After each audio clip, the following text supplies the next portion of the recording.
दोस्तों, 2 जुलाई साल 2024 की सबसे बड़ी एकादशी योगिनी एकादशी पड़ रही है।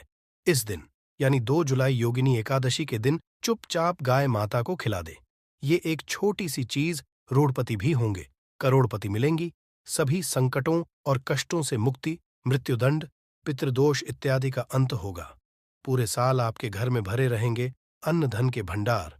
भगवान श्री हरि विष्णु जी और माता लक्ष्मी जी आशीर्वाद से आपकी सात पुष्टि तक करेंगी। आपके रुपयों, पैसों, हाँ दोस्तों, 7 पीढ़ियों तक बैंक बैलेंस बढ़ता चला जाएगा। सभी दुख, दर्द और संकट कष्ट दूर हो जाएंगे और समस्त सुख आपके पास आ जाएंगे। सभी सुख आपके कदम चूमेगी। यदि आप मात्र यह एक छोटी सी चीज 2 जुलाई यानी कि योगिनी एकादशी के दिन चुपचाप गाय माता को खिला देते हैं, यकीन मानिए, जीवन से तत्काल गरीबी खत्म हो जाए। गरीबी, दरिद्रता का नामो निशान खत्म हो जाएगा और आपके जीवन में आपको अपार धन सुख संपत्ति की प्राप्ति होगी। 7 पीढ़ियों किसी भी तरह की कोई कमी आपको नहीं रहेगी। आपके जीवन से सभी दुखों का अंत हो जाएगा, क्योंकि बहुत ही दुर्लभ संयोग में है। इस बार जो साल की बड़ी एकादशी है, वह है योगिनी एकादशी। दोस्तों, यकीन मानिए, गाय माता से जुड़े जो भी आप उपाय करेंगे, आपको 100% लाभ मिलेगा। उन उपायों से लाभ मिलेगा, भगवान विष्णु जी, माता लक्ष्मी की कृपा हासिल होगी और 33 कोटि देवताओं को धारण करने वाली माता की कृपा आपके जीवन में सदैव बनी रहेगी। किसी तरह की कोई कमी नहीं रहेगी आपके जीवन में। दोस्तों, यदि आप चाहते हैं कि आपके जीवन में किसी तरह की कोई कमी ना हो, सभी दुख, दर्द, संकट, कष्ट दूर हो जाए और गरीबी आपके जीवन से हमेशा के लिए दूर हो जाए और आपको अपार धन, सुख, संपत्ति की प्राप्ति हो, जीवन में सदैव आनंद ही आनंद हो, तो दोस्तों, आजा की इस वीडियो को समय निकालकर पूरा देख लेना। यदि आज की वीडियो आपने पूरी देख ली, तो आपके जीवन के सभी तरह के दुखों का अंत हो जाएगा। बहुत ही महत्वपूर्ण वीडियो है, लाभकारी वीडियो है। वीडियो को पूरा देखिए। यदि भगवान विष्णु जी, माता लक्ष्मी की कृपा हासिल करना चाहते हैं, जी हाँ दोस्तों, वीडियो को आगे शुरू करें। सबसे पहले भगवान विष्णु जी और माता लक्ष्मी के सच्चे भक्त इस वीडियो को लाइक अवश्य कर दें और कमेंट बॉक्स में जय माता लक्ष्मी और जय श्री हरि विष्णु अवश्य लिखें, जिससे आपकी समस्त मनोकामनाएं भगवान विष्णु जी, माता लक्ष्मी पूर्ण करें। दोस्तों, आपको बता दें, जून के महीने में पड़ने वाली बड़ी एकादशी को योगिनी एकादशी कहते हैं। योगिनी एकादशी आषाढ़ मास के कृष्ण पक्ष की एकादशी तिथि को मनाई जाती है। पंचांग के अनुसार इस बार ये एकादशी का पवित्र पावन पर्व 2 जुलाई मंगलवार को पड़ रही है। रविवार के दिन पूरे विधि विधान से भगवान विष्णु जी की उपासना की जाएगी। श्री हरि को करने के लिए यह दिन बहुत ही खास और महत्वपूर्ण है। तो हमारे प्राचीन धर्म ग्रंथों में गाय को एक अत्यंत महत्वपूर्ण और पवित्र पशु समझा जाता है।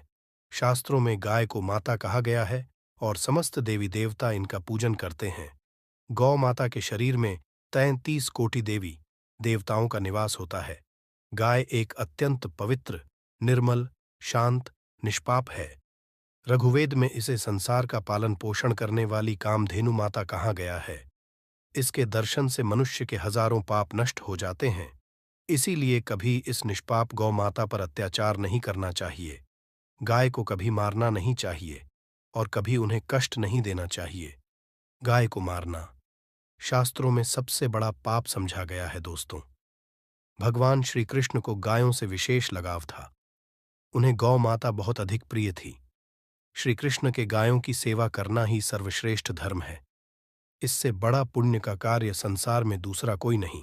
कलयुग की भविष्य करते हुए भगवान श्री कृष्ण कहते हैं कि कलयुग में जब धर्म का लोभ हो जाएगा, तब मनुष्य गाय की सेवा नहीं करेंगे। मनुष्य केवल दूध के लिए ही गाय को पालेगा। दूध के लिए वह गाय को बहुत कष्ट देगा, जिसके परिणाम स्वरूप कलयुग में पाप और अधम उसके चरण पर होगा।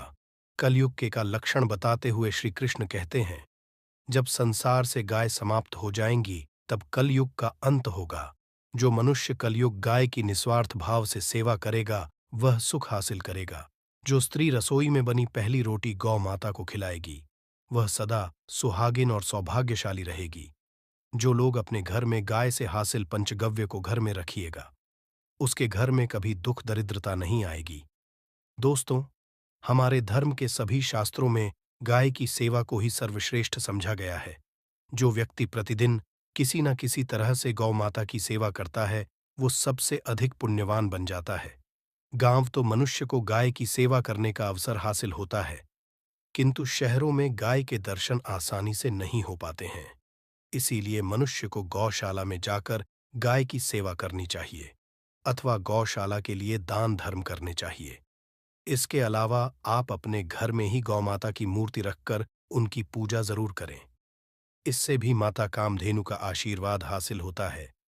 शास्त्रों में गौ माता को मां लक्ष्मी का रूप समझा गया है, इसीलिए पूजा करने से दरिद्रता दूर होती है। प्राचीन काल से माता की सेवा और संरक्षण करने की परंपरा चली आ रही है। कई आर्षि मुनि अपनी कुटिया में गायों का पालन करते थे तथा राजा महाराज गायों का दान करते थे। गायों के दान को सबसे बड़ा दान कहा गया है। गाय का दान करने से सभी जन्मों के पाप नष्ट हो जाते हैं और मनुष्य को मोक्ष की प्राप्ति होती है। आज हम आपको गौ माता के संबंध में बहुत ही महत्वपूर्ण बातें बताने जा रहे हैं कि पूजा कैसे करनी चाहिए, गाय को कौन सी चीजें खिलाने से कौन सा फल मिलता है तथा गाय के किस अंग को स्पर्श करने से दरिद्रता दूर होती है आदि के बारे हमारे शास्त्रों में बहुत ही महत्वपूर्ण ज्ञान दिया गया है। हमारी अत्यंत पूजनीय गौ माता के बारे में आप सभी को यह बातें अवश्य जान लेनी चाहिए। इससे आपके जीवन से सभी तरह के कष्ट दूर होंगे। दोस्तों, कई बार महिलाएं जाने अनजाने में गाय को कुछ चीजें खिला देती हैं, जिससे मां लक्ष्मी क्रोधित हो जाती है। शास्त्रों में कहा गया है कि ये चीजें गाय को कभी नहीं खिलानी चाहिए। इससे मनुष्य के जीवन में दुर्भाग्य आता है और उसे किसी भी कार्य में सफलता नहीं मिलती है। तो चलिए जान लेते हैं गौ माता के विषय में महत्वपूर्ण नियम। सबसे पहली बात है दोस्तों, गौ माता के दर्शन करना बहुत शुभ होता है। शास्त्र कहते हैं, रोज सुबह गाय के दर्शन होने से पुण्य की प्राप्ति होती है और सुबह गोबर के दर्शन होने से लक्ष्मी की प्राप्ति होती है। यदि किसी कार्य के लिए जा रहे हैं और अचानक ही गौ माता आपके रास्ते में आ जाती है, तो वह कार्य निश्चित ही सफल हो जाता है। किसी भी यात्रा पर निकलते समय यदि गौ माता के दर्शन हो जाए, तो वह यात्रा सुखपूर्वक पूर्ण हो जाती है, इसमें संशय नहीं। ज्योतिष शास्त्र के अनुसार कुंडली में यदि पितृदोष होता है, तो अन्य उपायों के साथ साथ गौ माता को प्रतिदिन रोटी और घास खिलाने से लाभ होता है और पितृदोष से मुक्ति मिलती है। इसी तरह कुंडली में यदि शनि की 7.5 या महादशा, तो हर शनिवार और अमावस्या को काले रंग की गाय को घास या रोटी खिलाए और उसकी पूजा करें। इससे शनिदोष कम होता है। गोमूत्र यानी कि गाय का मूत्र बहुत ही उपयोगी, पवित्र और स्वास्थ्य की दृष्टि से अत्यंत हितकारी होता है। आध्यात्मिक दृष्टि से तो गौमूत्र का महत्व है ही, साथ ही वैज्ञानिक और स्वास्थ्य की दृष्टि से भी गोमूत्र के बहुत से लाभ बताए गए हैं। गोमूत्र में बहुत से खनिज पदार्थ और स्वास्थ्यवर्धक तत्व होते हैं, जो हमारे शरीर की शुद्धि करते हैं और बहुत से रोगों से भी बचाते हैं। साथ ही गोमूत्र छिड़कने से वातावरण में शुद्धता और पवित्रता व्याप्त हो जाती है। इसीलिए हमारे शास्त्रों में शरीर को निरोगी रखने के लिए प्रतिदिन गोमूत्र का सेवन करने, घर में गोमूत्र छिड़कने के लिए कहा गया है। कुंडली में शुक्र ग्रह की स्थिति को मजबूत करने के लिए ज्योतिष शास्त्र के अनुसार सुबह के भोजन में सबसे पहली रोटी निकालकर एक सफेद गाय खिलाना शुभ समझा जाता है। यदि आपकी कुंडली में बुध ग्रह कमजोर है या आपको किसी कारण इसके दुष्प्रभाव झेलने पड़ रहे हैं, तो हर बुधवार के दिन गाय को हरा चारा खिलाना शुरू कर दें। इससे बोध से जुड़े दुष्प्रभाव दूर होंगे और आपको तमाम समस्याओं का हल मिल जाएगा। यदि कुंडली में मंगल दोष है, जिसके कारण आपके जीवन में कई तरह की परेशानियां हैं, तो लाल रंग की गाय की सेवा करें। मंगलवार के दिन गाय का पूजन करें और उसे गुड़ और चने आदि खिलाएं। बृहस्पति ग्रह को जीवन के सभी मांगलिक कार्यों का कारक समझा जाता है। ऐसे में यदि किसी व्यक्ति के जीवन में विवाह आदि मांगलिक कार्यों में विघ्न निर्माण हो रहे हैं, तो उन लोगों को कुंडली में बृहस्पति ग्रह की स्थिति को मजबूत करने के लिए रोटी पर गुड़ और चने रखकर को खिला देना चाहिए। इससे आपको शुभ परिणाम हासिल होते हैं। यदि घर में अशांति दी है, लड़ाई झगड़े होते रहते हैं, तो घर में सुख शांति बनाए रखने के लिए घर के अंदर के गोबर से बने उपले को जलाना चाहिए और उसका धुआं संपूर्ण घर में फैलाना चाहिए। इससे घर की नकारात्मक ऊर्जा नष्ट होती है और सकारात्मक ऊर्जा में वृद्धि होती है। गाय के दूध, दही, घी, गोबर और गौमूत्र से बनने वाले मिश्रण को पंचगव्य कहते हैं। पंचगव्य को पाप नाशक कहा जाता है। हिंदुओं की एक धार्मिक विधि प्रायश्चित करने में इसका उपयोग किया जाता है। पंचगव्य को बनाने वाली सभी वस्तुएं अत्यंत उपयोगी होती हैं, जो स्वास्थ्य के लिए तो है ही, साथ ही औषधीय गुणों से भी भरपूर है। दोस्तों, यदि आपके द्वार पर माता आती है तो उसे बिना रोटी खिलाए जाने मत देना, नहीं तो आपको दुर्भाग्य का सामना करना पड़ेगा। क्योंकि जिसके द्वार से गाय बिना कुछ हासिल किए लौट जाती है, उसके घर से लक्ष्मी भी चली जाती है। प्रत्येक स्त्री को प्रतिदिन के लिए एक रोटी बनानी चाहिए और प्रेम से गौ माता को खिलानी चाहिए। इससे गौ माता का आशीर्वाद हासिल होता है और मन की इच्छाएं होती हैं। कुछ लोग गौ माता को बासी भोजन अथवा जूठन खिला देते हैं। इस शास्त्र में पाप समझा गया है। आप किसी अन्य पशु को खिला सकते हैं, किंतु गाय को कभी जूठन नहीं खिलाना चाहिए। भूख लगने के कारण गौ माता उस अन्न को ग्रहण कर लेती हैं, किंतु इसका पाप उस व्यक्ति को लगता है जो गौ माता को ऐसा बासी भोजन खिलाता है।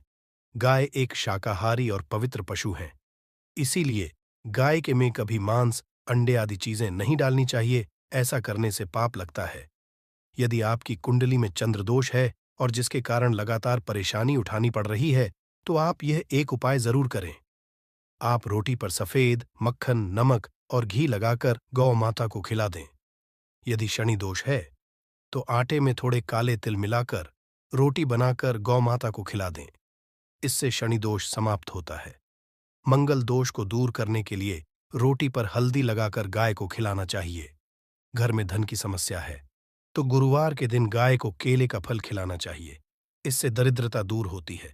दोस्तों, गौ माता की पीठ पर एक उभरा हुआ कुबड़ होता है।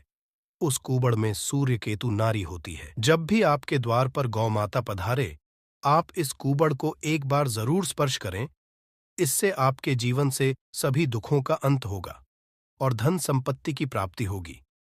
शास्त्रों में कहा गया है, जो मनुष्य तन मन धन से गौ माता की सेवा करता है, वह मृत्यु के वह तरणी नदी को गौ माता की पूंछ पकड़कर पार कर लेता है।